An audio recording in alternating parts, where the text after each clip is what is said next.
Test 2.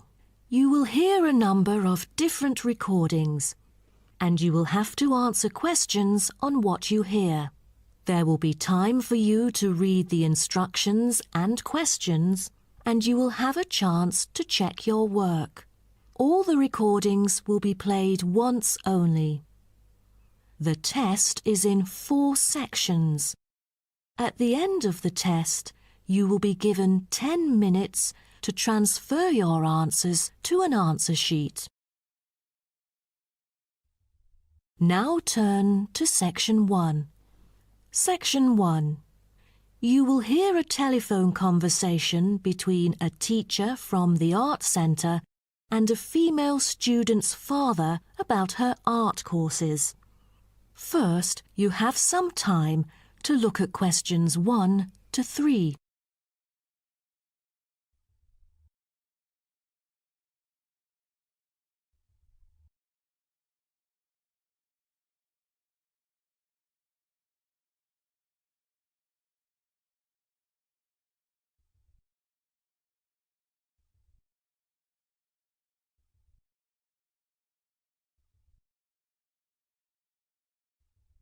You will see that there is an example which has been done for you. On this occasion only, the conversation relating to this will be played first. Good afternoon. May I speak to Emma's parent? Afternoon. I'm her father. Who am I speaking to? This is Emma's teacher, Jane Carson, calling from the Arts Centre. I'm just calling to talk about her drama class at the centre. Oh, thank you for calling. How's Emma doing in drama class? You know, she just transferred here last month, unlike the others in her class who have been taking the course the whole semester since June. So I'm a bit worried that she might not fit in so well. The father says his daughter Emma has been taking the course since last month, so C has been circled as the answer. Now we shall begin. You should answer the questions as you listen, because you will not hear the recording a second time. Listen carefully and answer questions 1 to 3. Good afternoon. May I speak to Emma's parent? Afternoon. I'm her father. Who am I speaking to?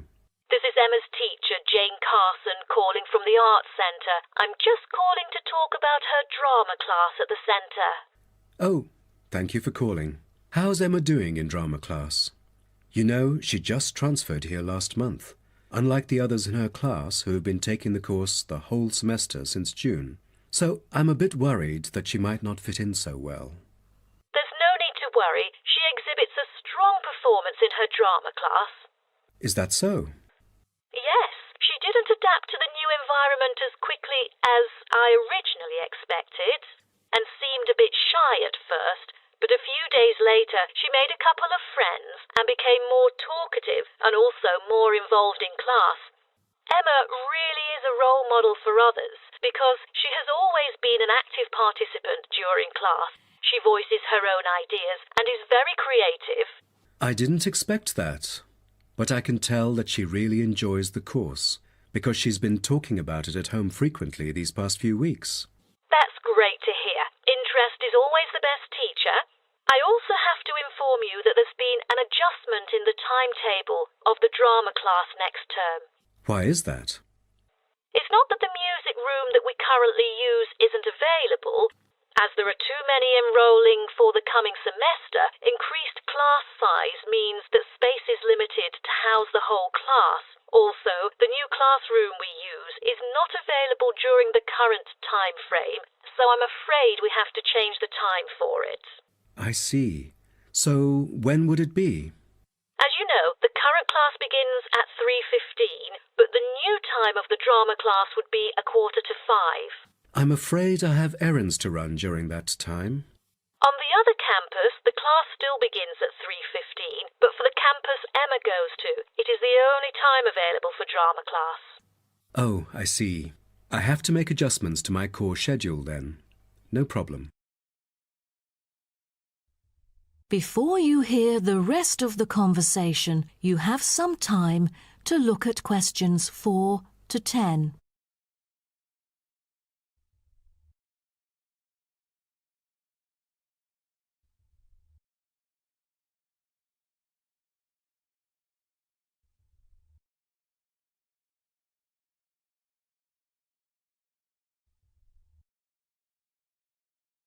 Now listen and answer questions 4 to 10.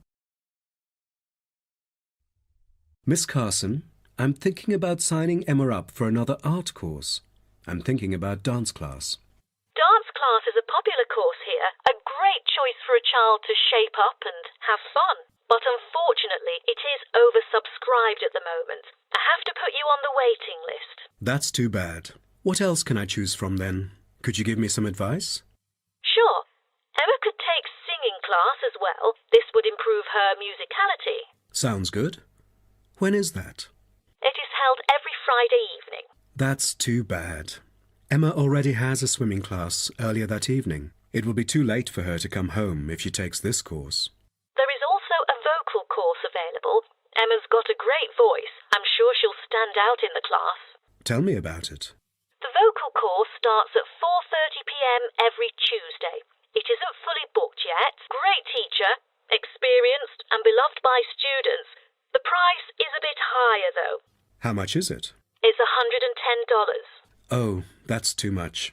Way over our budget. We have to cover the extra cost if we choose it. Or maybe Emma could take music class. What is it about? Learning about songs and musicals. Well, the students have the opportunity to play different instruments like the piano, drum and so on. They can also learn to write music under professional guidance. That's exactly what Emma is eager to learn. How much would it cost? It was $63 last term, but this term it is $85, $22 more than the original price. We can afford that. When does the course begin? The course starts on September the 7th. Can we start 1 week later, on September the 14th? My daughter will be on a trip to France with her mum on the 7th. No problem, and the teacher for the class is Jamal Curtis. Just contact him if you have any further questions regarding the course. Jamal Curtis? How do you spell Curtis? Oh, it's Curtis. Thank you. That is the end of section 1. You now have half a minute to check your answers.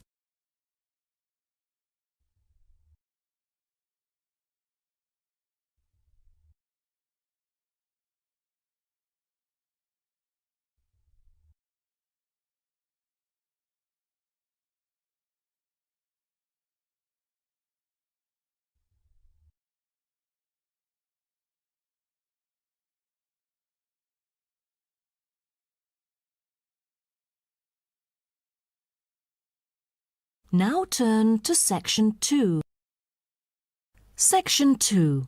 You'll hear a coordinator for the annual ski and snowboard exhibition talking to the audience about some practical information for the whole event. First, you have some time to look at questions 11 to 15.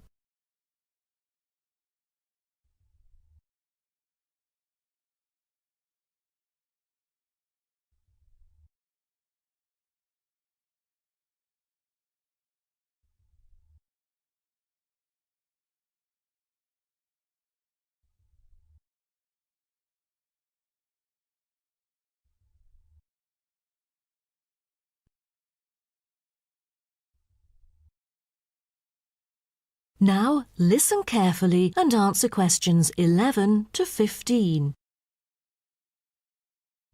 Good morning, everyone, and welcome to the annual ski and snowboard exhibition held from April the 8th to 17th. I am Mary Granger, coordinator of the event this year. The 10-day event features many highlights. As a snow sports lover, I know you are looking forward to a great time here. Now, I'd like to offer you some practical information about the whole event and what to expect from it. This might be the first time coming here for some of you, so for those who are still wondering about the right accommodation, I recommend Sky Hotel. It has its own health and sports clubs, just like most of the hotels here, but I love it because of its incredibly cosy beds, which guarantees good rest after an exhausting day of exploration. If you haven't brought your own equipment, like poles, boots and skis, they are available for purchase or rent at Ski Set or Snow Rental. The exhibition this year provides a colourful look into the history of skiing and an inspiring peek into the future prospects of the sport. Apart from the fascinating photo exhibitions and the most up-to-date skiing gear like always, this year we have added 4 computers which can imitate the process of skiing, ensuring the same physical activity and sensations that appear during the skiing process on downhill slopes. But I have to warn you that it might be quite time-consuming to line up for the free trial experience. Many have posed the question as to how to enter the skiing and snowboarding competition. Well, rather than filling out the back of the entrance ticket or bombarding the committee with emails, the most effective method is by checking out the exhibition newsletter delivered every month for availability. At the most beloved local event, the exhibition has also drawn attention from the press. Last year, massive media coverage was on the worrisome amount of snowfalls. In order to avoid the same predicament, several artificial skiing slopes have been built. With more participants this year, we have lowered the entrance fee, which has been widely reported to local newspapers. A bonus for our participants is the ski programme. It offers a wide variety of lessons and sessions with qualified instructors, ensuring that all ages and abilities are catered to, from the first-timers to seasoned amateurs. I strongly advise you to sign up for the programme, as it is offering an unprecedented 30% discount. That's mainly because we are cooperating with the programme organiser, who promises affordable prices only for the participants of the festival this year. Before you hear the rest of the talk, you have some time to look at questions 16 to 20.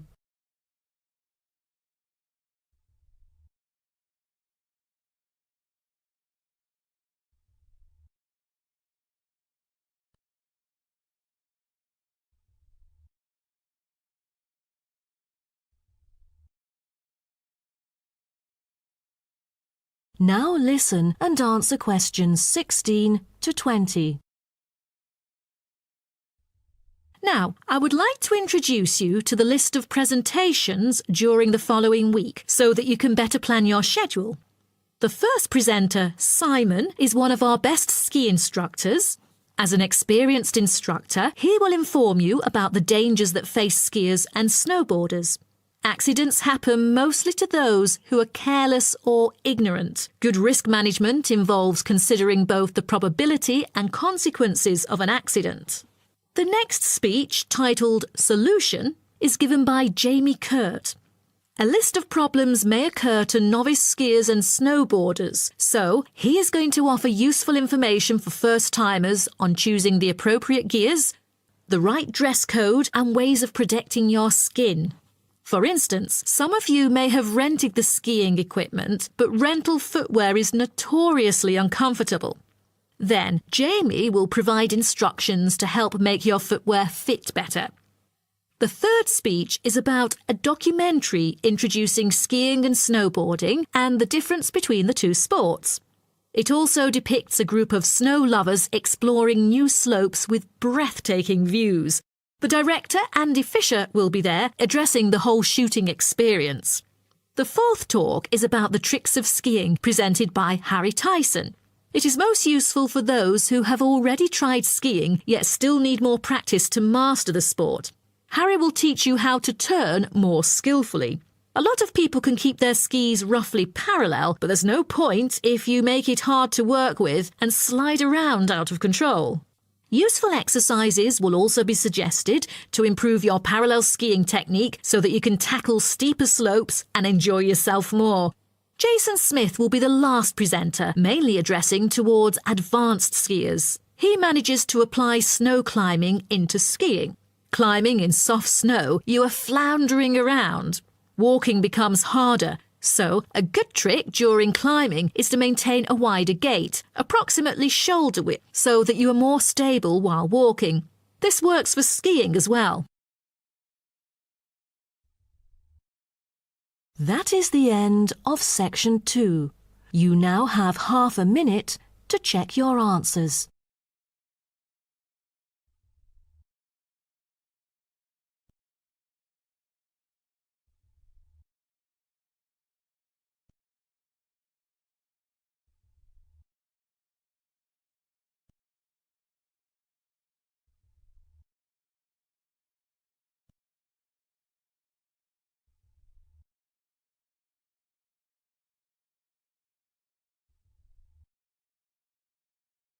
Now turn to section 3.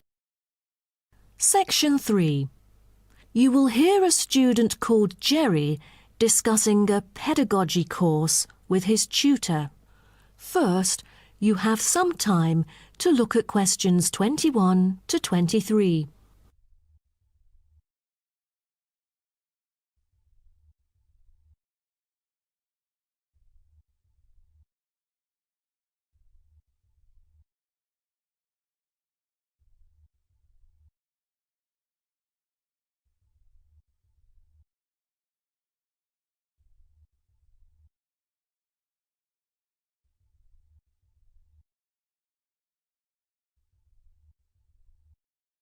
Now, listen carefully and answer questions 21 to 23. Jerry, how did it go with preparing your lessons? Is there anything you would like to discuss? Well, this is actually the first time that I have ever taught in an elementary classroom. After 8 years of learning pedagogy, I want to practice what I've learned in an instructive manner.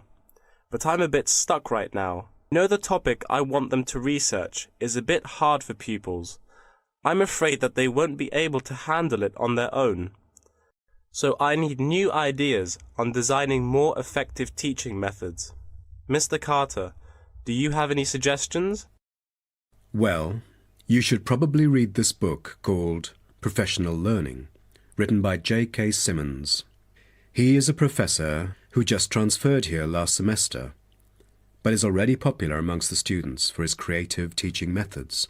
There is an extensive range of learning approaches mentioned in the book, including approaches for team research, which might be helpful to you. You mean dividing the students into groups to do research? I've never thought of this before. How does it work? Professor Simmons has already demonstrated how efficient this approach can be. Basically, it aims to increase cooperation between students so they can present the results in a collaborative fashion. It helps them to develop their own voice and perspective. I'll check out the book as soon as possible. It seems I can borrow some of the essential concepts and work them into my course design. Before you hear the rest of the talk, you have some time to look at questions 24 to 30.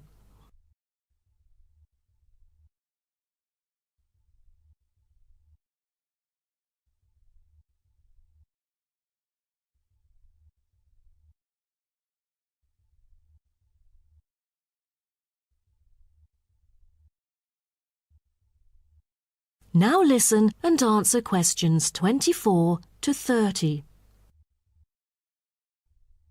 Well, I was thinking maybe I could use both observation and non-observation as a part of my teaching methodology.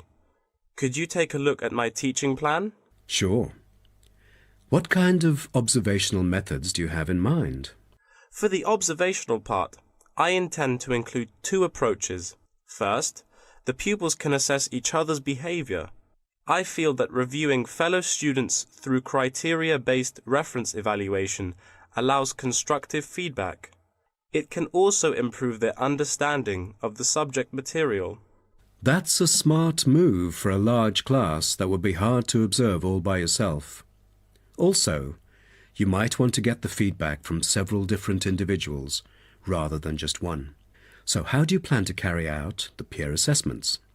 Oh, Every pupil will be required to write a diary, which includes group projects, presentations, and in-class discussions. They'll put down their remarks. I'll collect them on a regular basis, which can also help me see whether they can keep up or not. Good. What else do you intend to do? Besides that, I also plan to do video recording. I've already purchased a camera, just in case I miss anything important. I can go back and review their performances anytime I want. Would you record every in-class activity? No, I'll just keep track of an in-class simulation, which would require every pupil to fully participate. Students will act as members of a city council meeting, discussing issues like whether or not prohibition should be instated in the United States. This kind of teaching method is both inspiring and challenging. I can't wait to see how yours works out. Do send me a copy of the assessment afterwards, will you? No problem. So, what do you have in mind for the non-observational approaches? Well, my plan is to quantify the statistics. Numbers do not lie. It is the most direct way to measure their performance. See how well they've learned. Where does the data come from? I'll evaluate the test results, including the midterm, final exam, and pop quizzes, which would only take up about 40% of the overall assessment. Sounds like a lot of tests and assignments. Please remember that you don't want to wear out your students. Keeping them engaged is the key to efficient learning. Once they are exhausted, they just stop trying. Oh, I haven't thought about that. You are right. I don't want to frighten them with tons of assignments and exams. I'll make note of that. Thanks for the advice. I remember last time you mentioned questionnaires, right? That's true, but it is not for my students. In fact, they have to design their own questionnaires and choose the respondents using the internet. As a complement of other teaching activities, it would deepen the creative learning process. Is that all? Oh, the pupils will have to conduct interviews of their own, and for this, they get to choose anyone they like, including relatives, friends, and acquaintances to answer the questions. Seems to me that you have figured out most of your teaching methods, but you still need to polish some of the activities. That is the end of section 3. You now have half a minute to check your answers.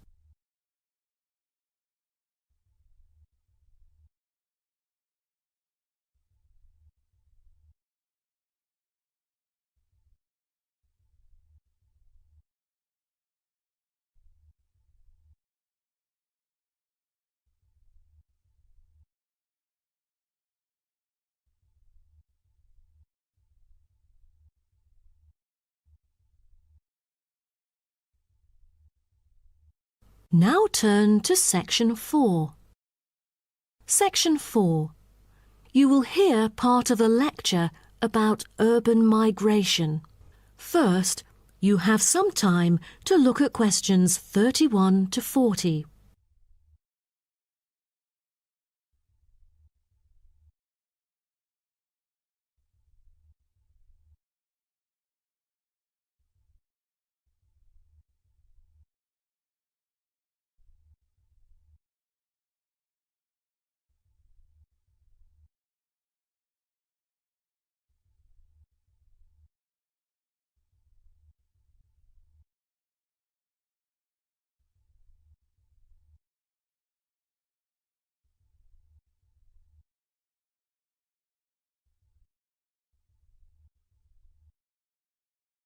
Now, listen carefully and answer questions 31 to 40.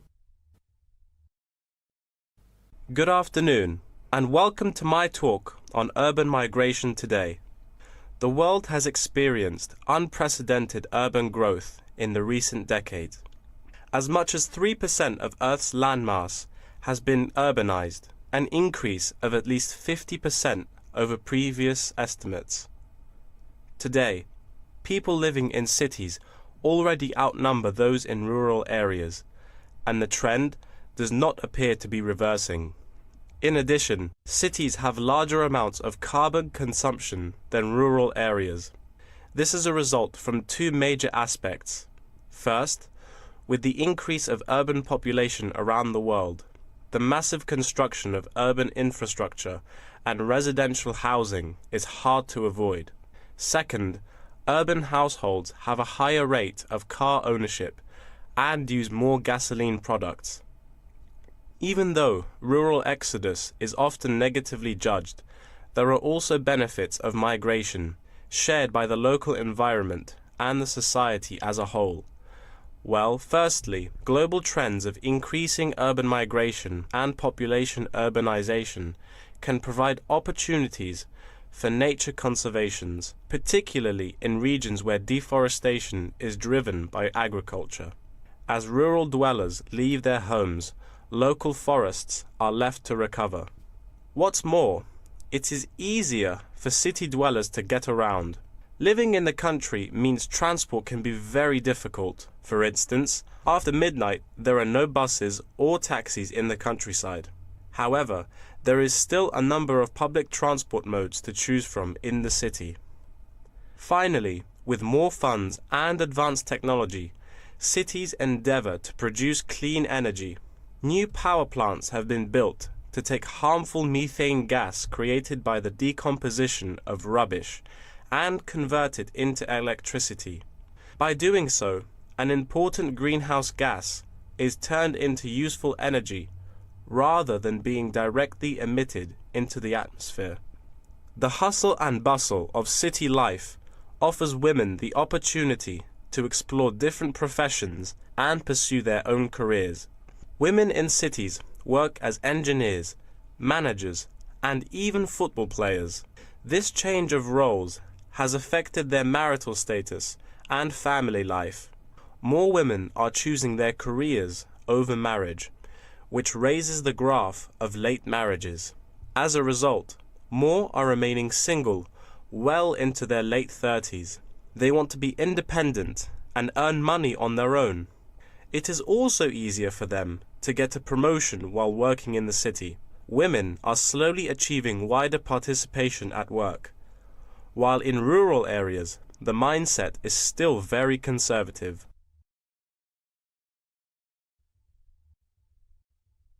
However, cities also change the way that humans interact with each other and the environment, often causing multiple problems. In general, urban wages are significantly higher, so moving to the city is an opportunity to earn what was impossible in rural areas.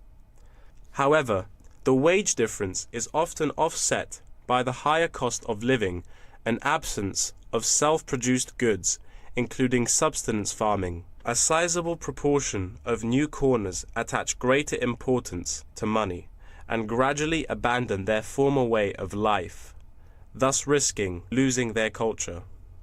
These new city residents are also faced with another problem. According to statistics, crime rates are significantly higher in densely populated urban regions than in rural areas. For instance, property crime rates in our metropolitan areas are 3 to 4 times as high in comparison to the rates in rural communities. Immigrants, upon arrival into cities, typically move into the poor, blighted neighborhoods because that is where they can afford to live. Crime in these areas is high and reflects poor living conditions, as these neighborhoods experience great levels of poverty. This pattern also occurs for violent crimes, which is much more common in large urban areas than elsewhere. In addition, traffic congestion and industrial manufacturing are prominent features of the urban landscape, which take their toll on the natural environment and those who depend on it. Air pollution from both cars and factory emissions affect the health of countless urban residents. Rural to urban migration can boost the urban economy.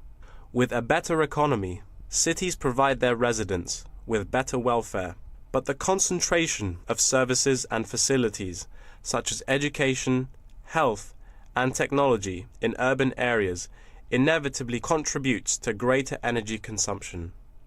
Another problem with life in the city is traffic congestion.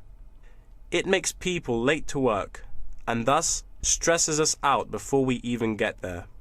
Deliveries can't arrive on time, gas costs money. The quality of life of those commuters starts to decline. What's worse is that if congestion makes it harder to match the right workers to the best jobs, it is economically inefficient as well. That is the end of section 4. You now have half a minute to check your answers.